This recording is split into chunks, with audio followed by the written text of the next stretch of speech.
Hello, podcast fam. Okay, I have got a wonderful human being for you this week who is super grounding, very fun energy. Dr. Stephen James, who runs Humanity Consulting, which love the name, by the way, because what you do is so rooted in humanness. And I feel like we just need so much more of that. So he's going to tell you what he does and how he got there. And it's like a pretty cool winding road. So welcome and thank you. Thank you. I'm really excited to be here. This is going to be a lot of fun. Yes. So if you just want to start with what you do and then how you got there, because it's not a very, I guess it's linear looking back, but it doesn't seem like a very linear path. Yes, I found the path through the forest, but it definitely had quite a few turns along the way. I now what I focus on in my business, I am an educational growth psychologist. I focus on growth cultivation, and that is taking us beyond where we have been before. Mm-hmm. It is, when you think about therapy, you think about crisis response, in stabilizing back to normal. How do I go from this horrible situation I've been in back to where I'm at a place where I was at before? Mm-hmm. When you think of other types of health and wellness, things like coaching, you think of here, I've got some goals that I want to pursue and some things I want to achieve. Help me build habits to get there. Yeah. Growth cultivation is neither one of those things. It is the psychology of development of our intrinsic selves. Mm-hmm. So we know that there's a process that goes on in your mind when you go through difficult times. We all know that when you struggle, that's when we gain the most out of life. Mm-hmm. We don't like the struggle, we don't like the trauma, we don't like getting knocked down, but we also know that when we come out the other side, we're usually more authentic, more true to ourselves. Yeah. And that has a name to it called post-traumatic growth. And what I work with is understanding what that process is and actually unraveling it, taking off the peels and getting down to what's actually going on in a person that develops that more authentic, true self. Mm-hmm. And what's ultimately happening is people are becoming more self-transcendent. And that comes through the development of the intrinsic self. Now, I've started to dive into, I've talked about self-transcendence, and we said it's humanness and it's intrinsic. Mm-hmm. So all of these things are often terms we associate with alternative spiritualities or some sort of mysticism almost. Yeah. Except I approach it completely from a scientific perspective because all of this is in the psychological literature. So there's a defined process that we can unravel to understand how we grow as people to become our most true, authentic, self-transcendent selves. And I lead people through that process. Okay, first of all, yes to everything. Everything you just said. So I would like to talk about maybe then why trauma, stress, grief, hardships break some people and make others. Is it that they have more intrinsic buffers, which we're not going to deny systemic supports or systemic barriers. Obviously those things make a difference as well. But why do some things that break some people make others, if that makes sense? So I'm going to push back on your question a little bit there and say that in order for real growth to occur, we have to break. It's critical. So I take issue with some of the interpretations in the way resiliency is being implemented. It's the new buzzword for education and in a number of other fields. We all need to be resilient and push through. Well, no, we don't. No, we don't. Many times the correct, better option for us is to fall apart, is to be weak. Now, resiliency as a concept in psychology can be very helpful, but the way it's been implemented and addressed in the public has been somewhat negative because it's just another way of saying don't be weak. And we need to be weak sometimes. So I can say that from the literature, when it comes to this idea of post-traumatic growth, the people that benefit the least from it are the people that hold on the strongest. Ooh, interesting.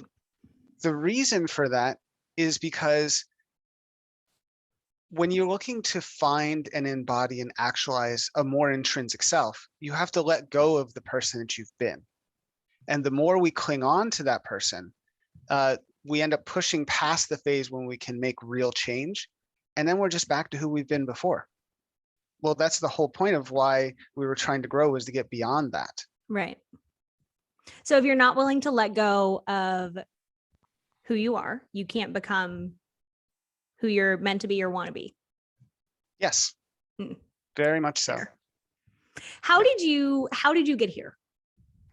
Like, were you just born a baby and you're like, let's talk growth, mom? No, definitely not. I started in a very different track. When I was 5 years old, my grandmother got me a little mobile set of the planets that were to scale. And I was able to pin them on my ceiling. And I just remember looking at it and thinking like, wow, this whole little, even at 5 years old, this little marble right here is the entire planet Earth. And yet here's Jupiter, and then here's the sun, which doesn't even fit in the screen. And I'm like, oh my gosh, this is just the solar system. So I became fascinated with science and astronomy and space. And I picked up my first book on quantum mechanics when I was 9. Decided I wanted to be as 9-year-olds do. As they do. I was pretty geeky. But it was fun. I loved reading about it, and I thankfully had very supportive parents and teachers that indulged my geekiness. And when I was 10 years old, I decided I was going to be an astrophysicist in the Air Force, and Amazing. That's what I was going to do. I also had it in my mind that if there was aliens and spaceships, the Air Force is the place that would know about them. So I would be able to go there and know all of the secrets and conspiracy theories myself. That is hilarious to me. Okay, so are they real? Did you find out? Or are you allowed to tell us? I did find out. They are not real. I'm still holding out hope. You have to say that, though. I would, right? I'd have to. I'm lying one way. I'm either telling the truth or I'm lying, but I have to say no either way. But I'm still holding out hope that there's a third organization, because it's not the Air Force and it's not NASA that has any real knowledge of this at all. So I'm still hoping for like a Men in Black organization that I never encountered.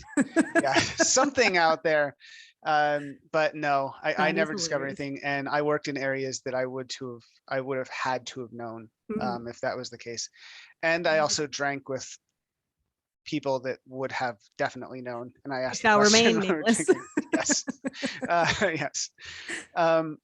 So I really pursued this strongly. I was a Boy Scout. I was an Eagle Scout when I was young, because it was very much akin to jumping into the military, at least the way that was run. So it was kind of a next step. I got a scholarship in the Air Force for astrophysics. And I graduated and became an astrophysicist in the Air Force. That's what I did. And I worked as one for about 6.5 years in the Air Force.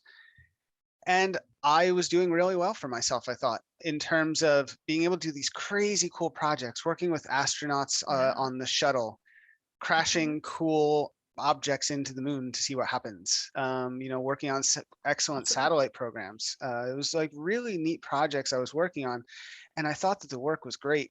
I took some issue with some of the cultural elements in the military and in the Air Force, which led to some other questioning and issues later on. But at a certain point, even though I thought life was going pretty well, I was in my mid to late 20s by this point, and I got a call from my my home saying that my niece, my brother's daughter, was very ill, and that I had to get home right away. And so I tried to get home as quickly as I could. I actually even went AWOL technically to get home, because it was the middle of the night and I left at like 4 a.m. So I couldn't get in touch with the commander. So I had to work on all that paperwork on my way getting there. And when I got there, I unfortunately didn't get there in time before she had slipped into a coma. And she died a few days later after that. She was a little over 2 years old, and she was a wee baby. They were never able to explain what happened. They couldn't identify a bacteria or a virus or any sort of congenital problem, like nothing. She just got sick and died. I'm sorry. And yeah, it was a difficult time. And I went home with my brother. I remember going home from the hospital, and we sat in the dark in his house, and I said,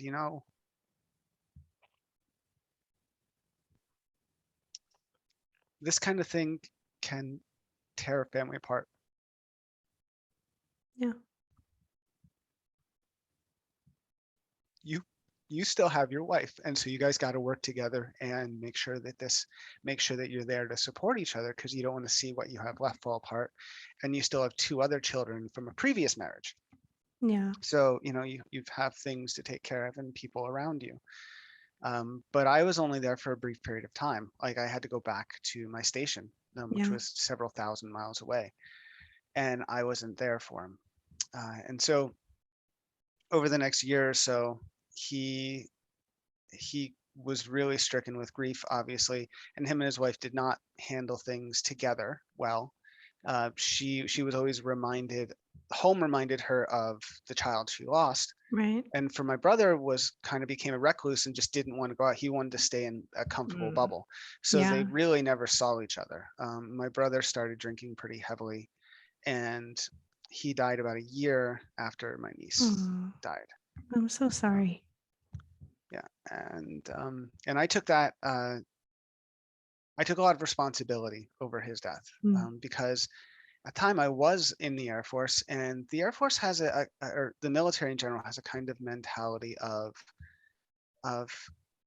kick people when they're down so they stand up stronger. Yes, they do.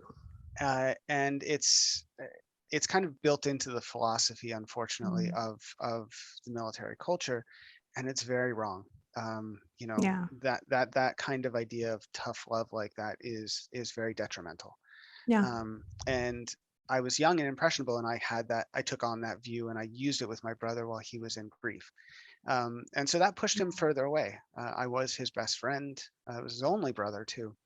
And I can even look back at some of the emails I sent him and read them, and they weren't nice, and they weren't compassionate.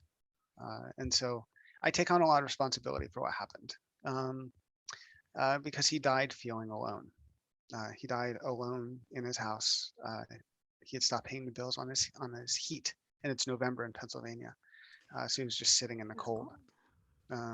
So he had pretty much given up the will to live, and so that was tough. At the same time, my two nephews from my brother's previous marriage were still they were also looking for an explanation and someone to blame, and they kind of looked towards me, even though they didn't know about all of these emails and things. They looked toward that, and they kind of cut off contact with me as well. So that's like loss. Yeah, that's yes, a lot of losses. So then 3 months after that, my best friend since childhood was killed in a car accident. Damn.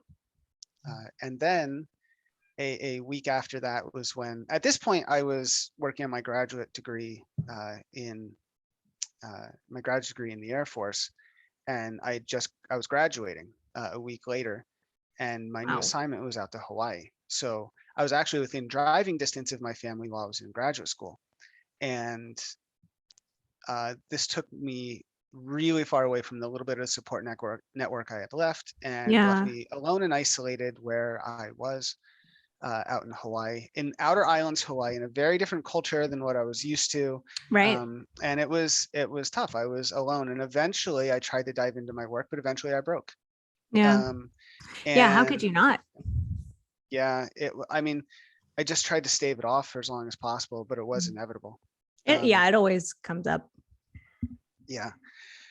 So that's when I broke, and I quit my PhD program in astrophysics and emailed my commander and told him that I didn't know how, but I was going to leave the Air Force at the earliest opportunity, which still took a year and a half. But these are the two things I'd want to do with my entire life. And all of a sudden, they broke on December 4th was the date when I kind of snapped. And I told everyone, like, I don't know what's wrong, but I've got a moment of clarity, and everything in my life is wrong. Everything. And I need to Fabulous. start making. It was almost liberating though, in a way, because it's like, Yeah. You're well, like, burn it all down. Fuck it. yeah, Yeah. I was. That is not an attitude, as I found out later, that the Air Force enjoys. Fair. Yes. Really. But I started working to change myself and change my direction as I Yeah. could. This was a period of time. I got into therapy very quickly to handle the trauma and loss. But at the same time, I was working to find a better self. I had spent my whole Yeah. life looking forward, looking at technology and Mm. space travel and all of this for answers in the Yeah. world.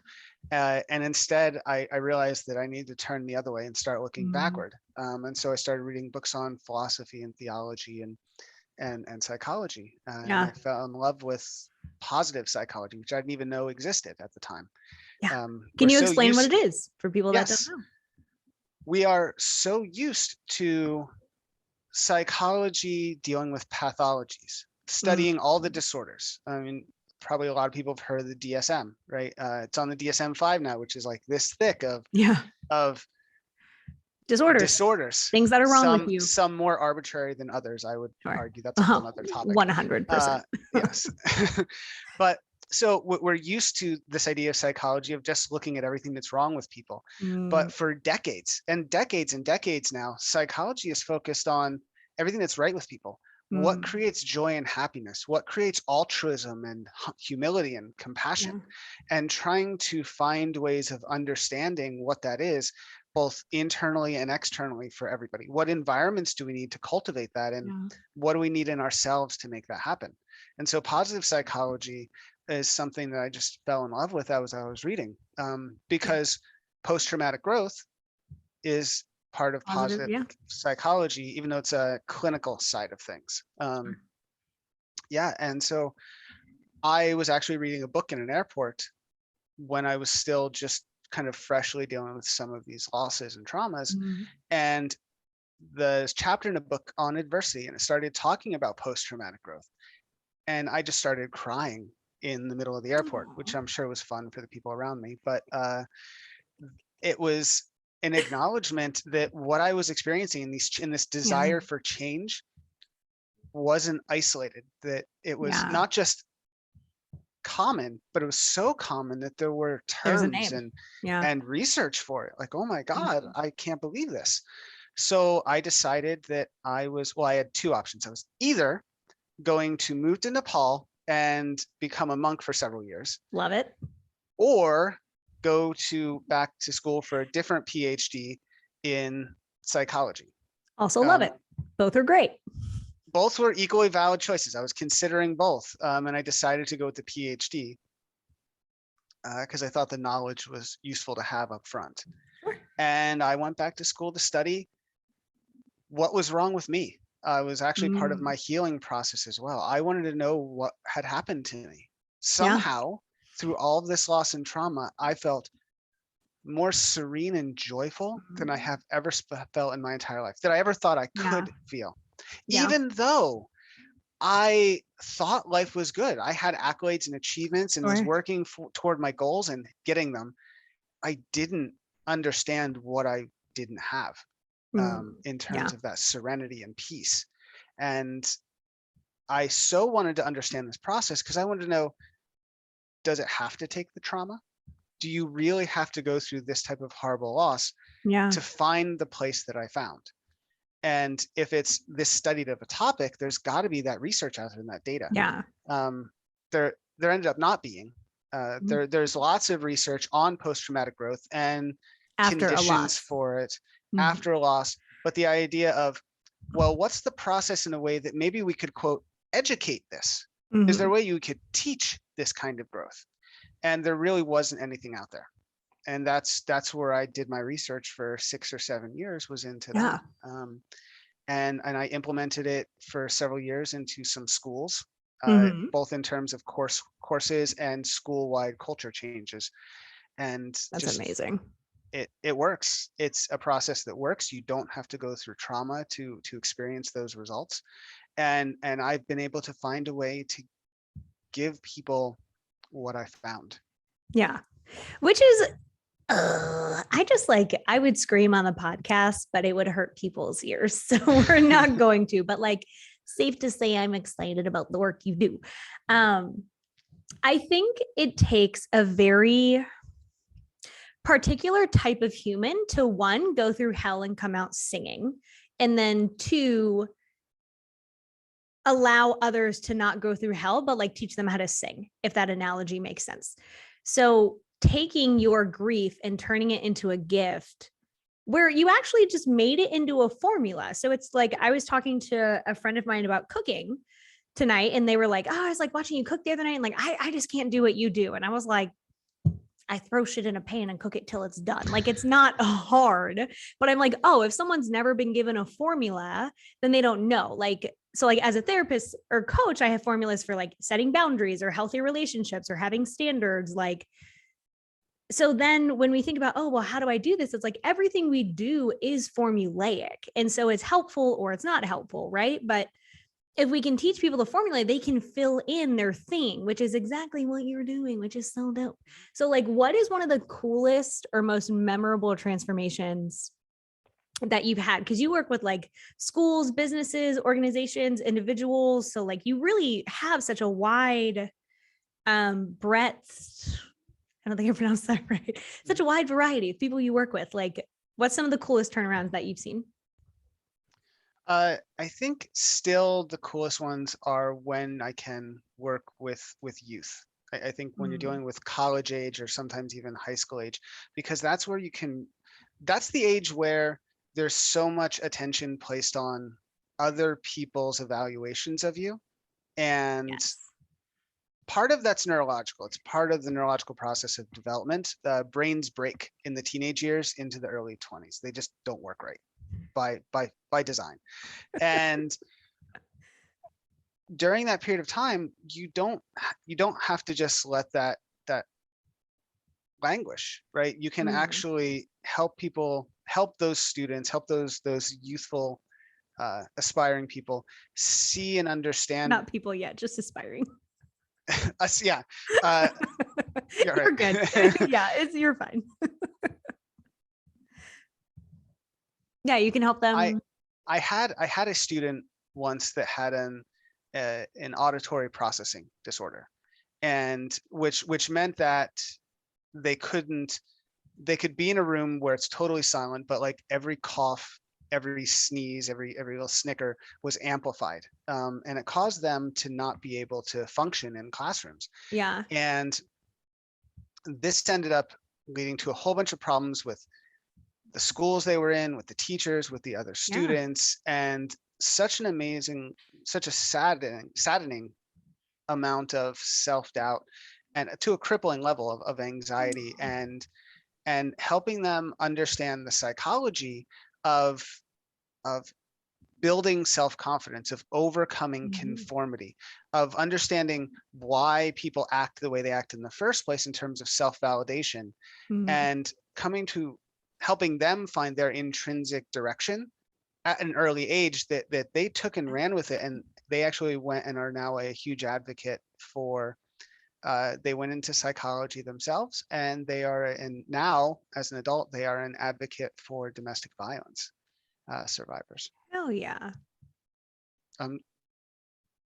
So it's places like that I see the most transition, because there's also still that youthful optimism of like, well, what can I do next? Where can I go from here?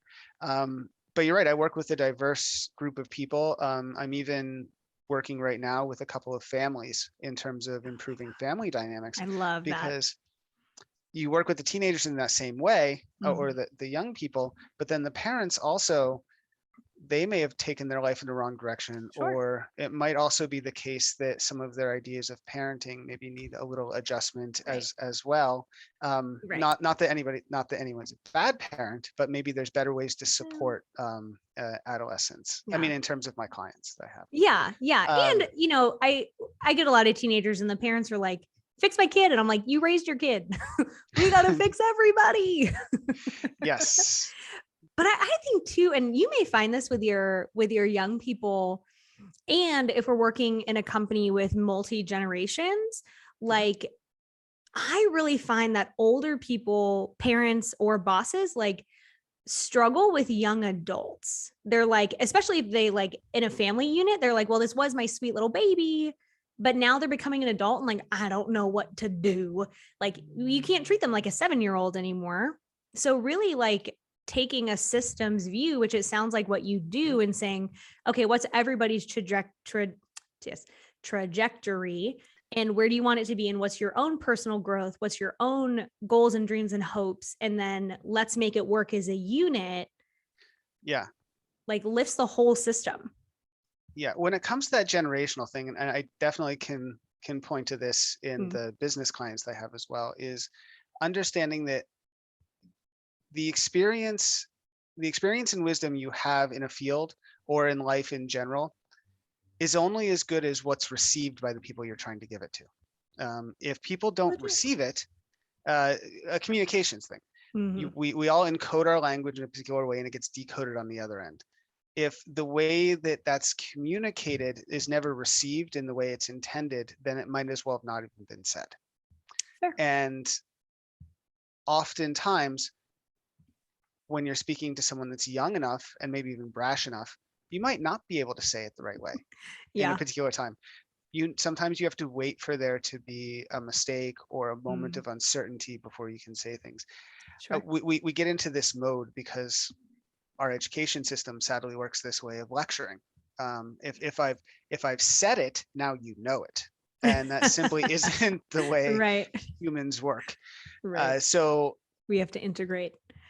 Yeah, you can't just say something to someone, especially when it's got to do with their identity and sense and their sense of validation.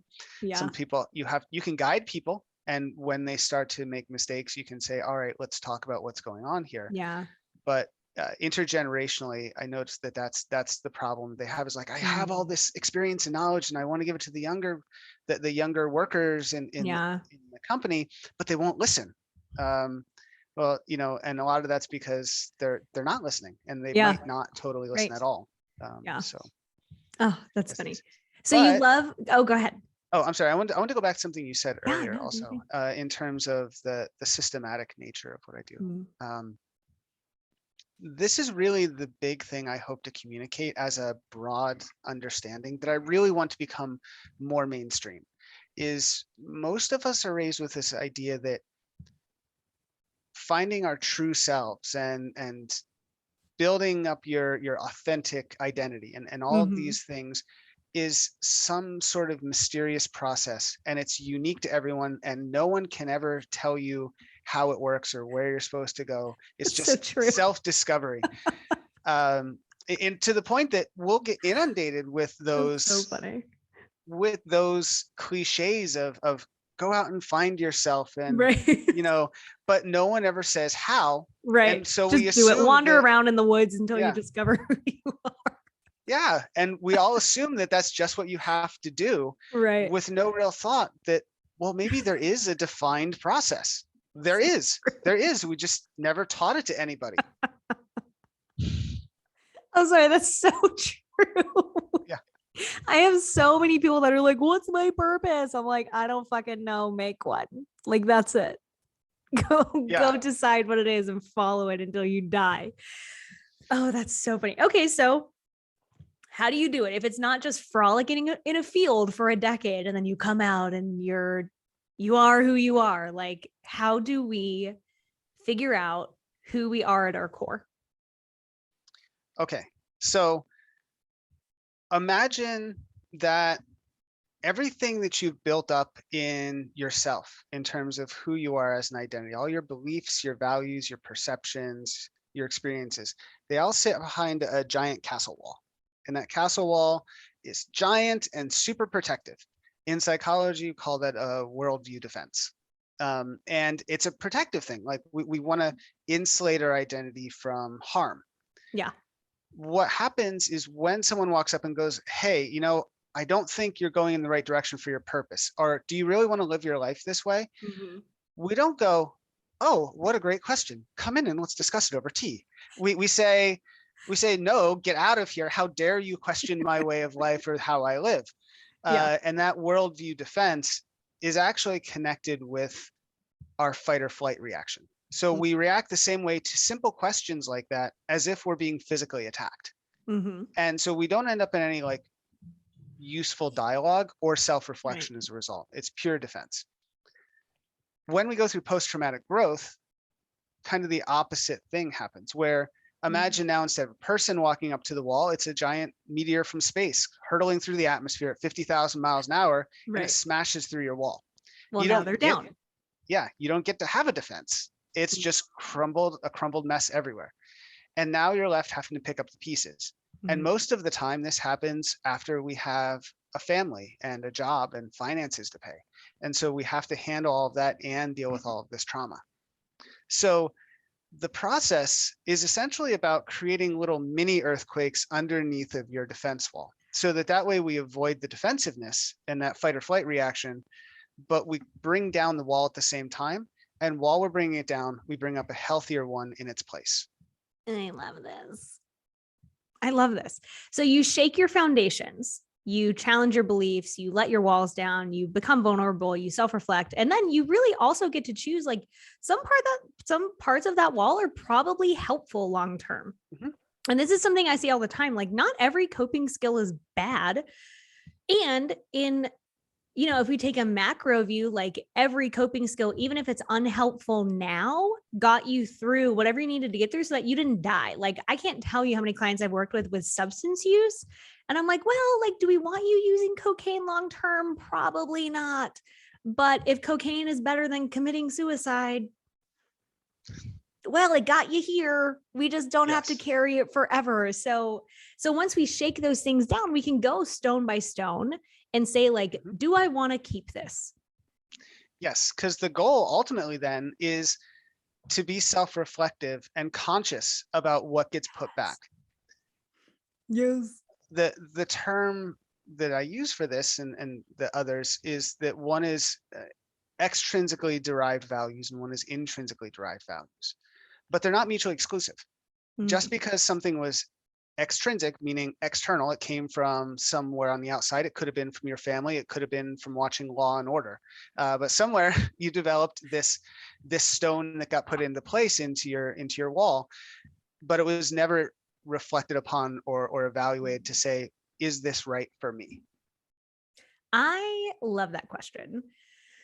Oh, you are so good. I'm going to give every one of my clients your freaking episode. Like, you are so good, because I think a lot of people miss that question. So like, I have a framework for advice taking and I think you'll like it. So give me your thoughts. One, we want to be like, is this objectively good advice? Because some people just give you like, really, they're like, oh, you're stressed out, drive your car into a tree. And you're like, no, that is horrible advice. We're not doing that one. So objectively, is it good advice, right? Like, okay, do they kind of know what they're talking about? Two, even if it is good advice, is it true for me? And then if it's not, okay, it may be good advice, but it won't work for you. So if someone's like, Amanda, you're stressed out, you should, I don't know, climb Mount Everest. I'm going to be like, bro, I'm not, no. I need something that's going to work. I need to lie on a field of dandelions. Like, what are we doing? So I love that question. Does this work for me? And I think a lot of people just don't question what they're doing, which is a beautiful thing about post-traumatic growth. Without the post-traumatic part, is you can just literally do this process without your world going to shit. Yes. We love that. And it can be done slowly over a period of time. Ideally, it's done over a period of time because we want to do it softly and as gently as we can. That doesn't mean that it's all happy, joy feelings. It's not about positivity. Right. It does come out of post-traumatic growth. So part of that earthquake shaking, that foundation shaking, is going through a lot of really negative thoughts, feelings, and emotions that we usually try to avoid. I mean, most notably, right, is consciously looking at our own mortality and our fears of death. We don't day to day think about death very often, but we very much do. And our existential fears drive much of what we do in our lives. We just have found a way to avoid thinking about it. And so actually confronting that in uncomfortable ways is part of how we get to that serenity. For someone that is maybe has really never known peace, can you describe what it feels like for you? So maybe they have something to look forward to. So they're like, I don't really know, like something is wrong, but I don't really know what it feels like on the other side. And that seems too scary. So I'm not going to do it. Like, what does peace feel like? I think you've pointed out the quintessential problem in all of this, right? People only seek out help for this kind of thing if they think there's a problem. They have to know that there's an issue in the first place. Fair. And we have a society that goes, look, if you can pay your bills and come home to your family every day and nobody's getting physically harmed, well, You're you have a fine. good life and you're fine. Right. Even if you're Really? miserable 24/7 and you hate your job and oh, by the way, you hate your family. Well, Yeah. Maybe it's not so great after all. yeah. So we tend not to reflect, and we have a society that doesn't encourage us to reflect on that in the Mm. first place to know. The second piece is okay, so maybe even you do recognize that something's wrong. You've never experienced what it's like to be on the other side. And how do you describe an emotion? So that in and of itself is a Yeah. problem that I think is still going to be left for philosophy in general. What I can say about what it's like on the other side is I am teaching a master class right now, and the topic for the month is beauty. What's the psychology of beauty? And how do we experience more of it in our lives? When you really come out the other side of post-traumatic growth, all you can see is beauty. It is everywhere. You're so good. Damn. Can you repeat that? When you come out the other side of post-traumatic growth, all you can see is beauty. Every smile, every laugh, the the texture of the tree, everything just seems like it's got this awe-inspiring beauty to it. Mm. Walking, being alive becomes an act of inspiration, an act of life, just moving. It Yeah. is kind of this perpetual celebration of where you are. Freaking yes. Damn. Mic drop. Okay. I don't even know where to go now. That was so good. Hell yes. Okay. Shit. It's not very often that I'm speechless, but like, damn, that was good.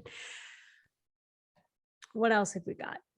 So, how does someone start if maybe something is not wrong, but they're like, ooh, Dr. Stephen James said something doesn't have to be super, super wrong for me to do this. I can just start changing my life for the better. Mhm. What's like step one? Just being like, do I like my life? The first step is starting to become a child again, in the way that when we sit in the back seat and our parents say something, we go, why? And then they answer, and you go, why? And then they go, why? And then you want to keep saying why to yourself. Mm. Well, I have this job and I like this part of my job. Well, why do you like that part of your job? Well, because it gives me a sense of fulfillment. Well, why does it give you a sense of fulfillment? Well, because I can help people. Well, why does helping people in this way make you feel better? So there's a type of question asking and a type of reflectivity that most people are not used to. And sadly, I would say the skill at being able to do this has decreased considerably as our use of electronics has increased. Um, Fair.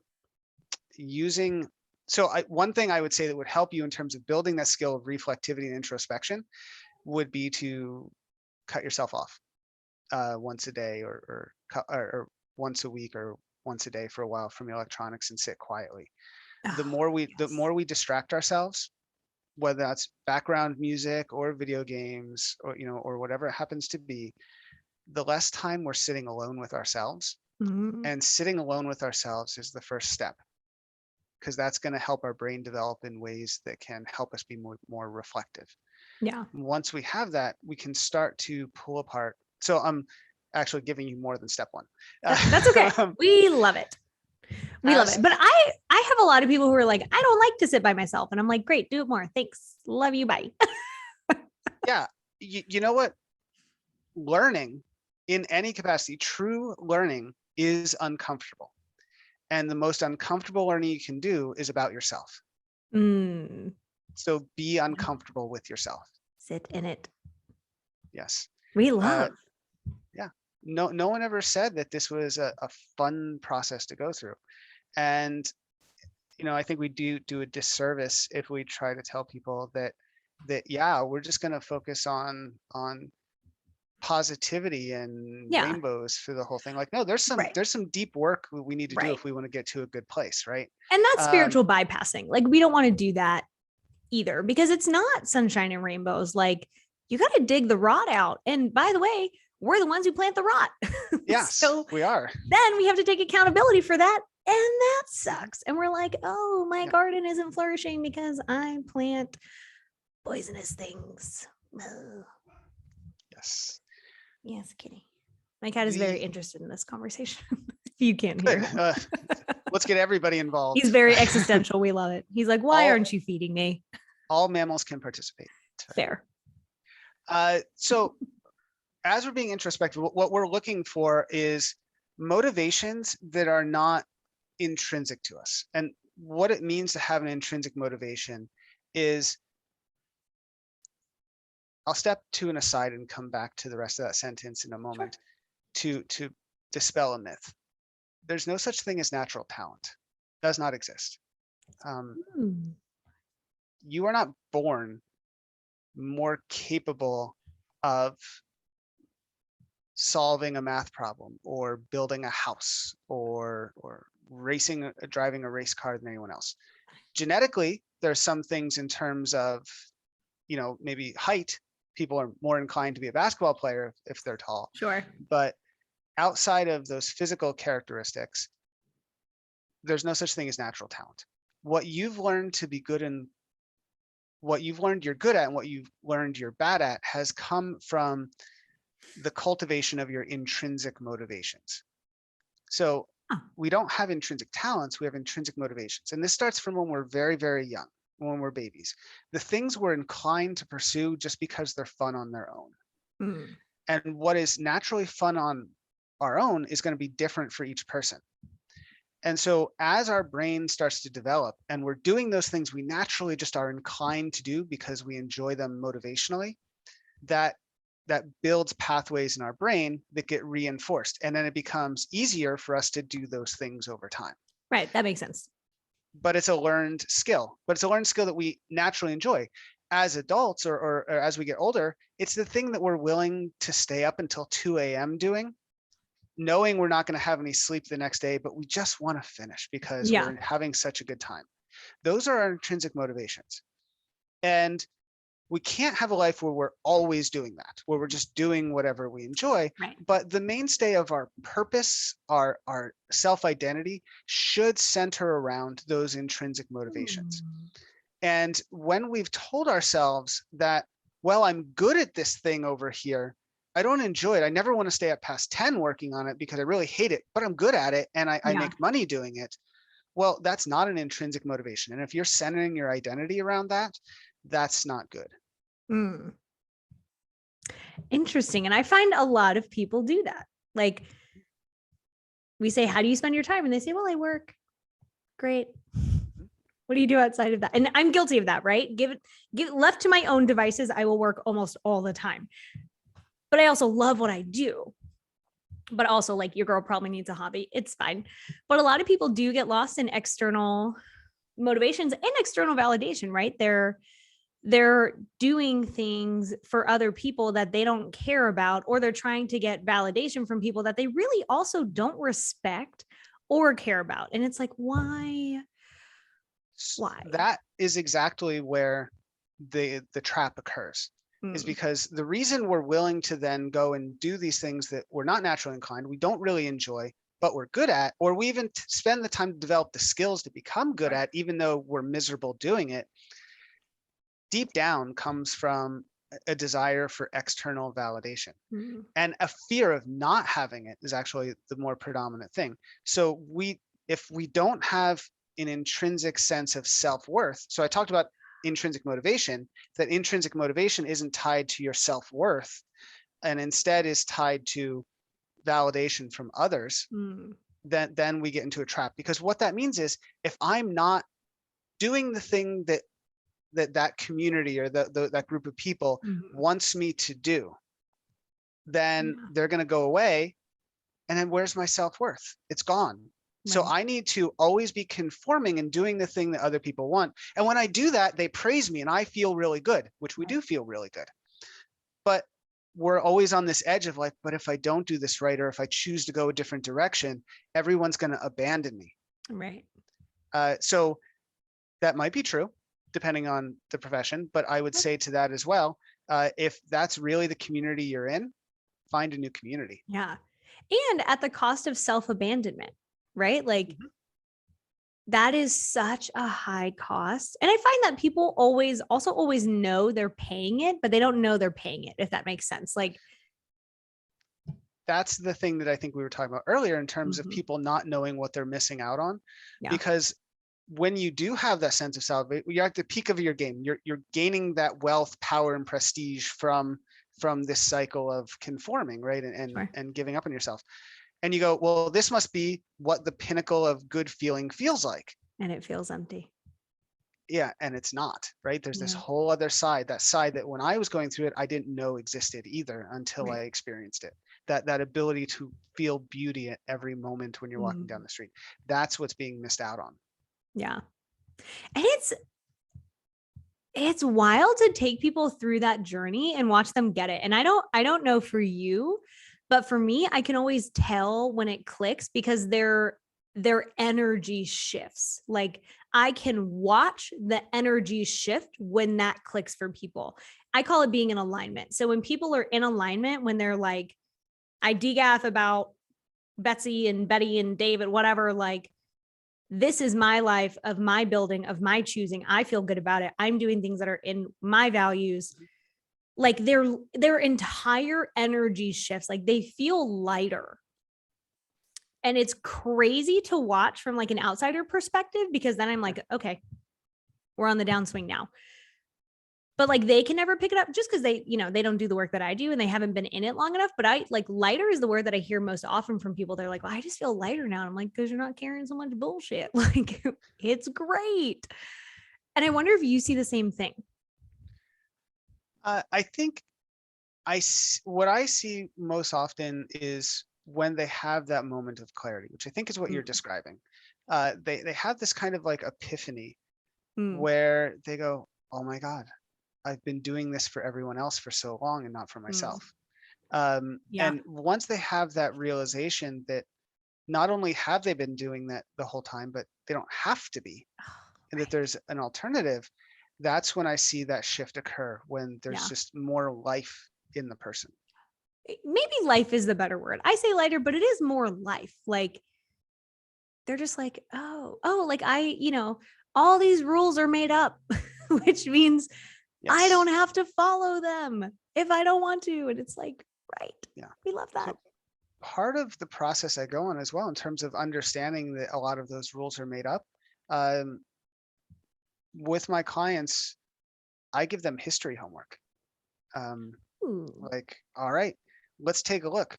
Why are you doing this? Well, because this 400-year-old dead French guide said you needed to this long ago. Let's take a look and why you're even doing this at all today. And just how arbitrary and ingrained some of these things are. Yeah. It's like having a lawn, right? One of my favorite facts is like having a lawn only came about because rich English landowners didn't need land for sustenance. So they were like, I'm so rich, I don't need to farm this. And now everyone's like, oh, I need a lawn. And it's like, why? Just because some rich English people 400 years ago decided, like, gross. Yeah. It makes no sense. It's shocking where some of these things come from. Yeah. When I was teaching some high school students as well, I used to say, like, okay, let's talk about science. And there's usually, you have a good number of people that are not interested. I said, well, how do you write scientific reports? Well, you need specific terminology and it's got to be highly technical and non-emotional. And I was like, okay, well, why? Yeah. If the goal is to produce truth, Why don't we write a poem? Right. Can you not put truth into a poem? Could you write a Yeah. scientific poem? You most certainly could. We just don't think about it because we're Uh-huh. trained not to think that way. Yeah. I So love it the can be why very simple. question. Mhm. I love the why question. I get made fun of with my clients because they're like, you're kind of like a toddler. And I'm like, yes. I just Mhm. want to know why we do the things that we do. Like, we're such little gremlins. I love humans. Oh my gosh, Yes. this is amazing. I could talk to you forever. How do people work with you if they're like, this guy drops bombs all day long and they're like flower bombs, not destructive bombs. Sometimes they're destructive bombs because we got to break some shit down to build it up, but like not in a bad way. Um, how do people find you, work with you, love you, pay you, all the things? I'm happy to do free consultations with anybody to see if we're a good fit for each other. Even though, so I take things from a very scientific perspective initially, but that science kind of merges. Like I said, as you're going to talk about self-transcendence and actualization and all of this, you get this this convergence of truths that come together. So I approach things in a very holistic way, but it's scientific, and that works for some people and not for others. But I'm always happy and I love to do consultations just to chat with people about the topic. And you can schedule those right from my website, actually, on humanity-consulting.org is where I keep all of my appointment schedules, and you can jump right on and check it out. I'm also building my social media presence currently as we're going through on all major platforms. So Welcome to the jungle. yes, a personal note. So let me give a little more personal point on this as well. That's actually a challenge for me. I've spent Mm, most of my life living very reserved. mm, When I was in the Air Force, you didn't tell anybody anything about what you were doing ever. And fair. we were discouraged from using social media at all in the first place. And then from academia, the only place you ever publicize yourself is in papers or Right. conference proceedings. It's So funny. being more public in a business sense It's and trying bananas. to get this message out, that's a big shift for me. It's fun, but it's also a little anxiety causing as well for myself Oh, yeah. in learning how to do this, but I'm excited about it. Is that one of the reasons that you like podcasting? Oh no, I've always loved public speaking. I love Oh, speaking and doing public speaking in general. I have since I was little. I just like talking. It's a forum where you're standing up somewhere or talking on a podcast and everybody listening just has to sit and listen to what you have to say. I mean, it's a captive audience. It's great. we'll dig into that ego later, but that's funny. Yeah. Oh, I love it. Okay. Humanity-consulting.org. Yes. Love. Dude, thank you so much. Well, I'm not going to say is there. If everyone suddenly has amnesia and forgets everything that we said, what is the one thing that you want them to remember? Know that you can be more than where you are and get there by questioning everything around you. You are a gem. Just a gem. Thank you so much. We love Thank you. this. Okay, fam, go question everything like a toddler. We love it. Yes.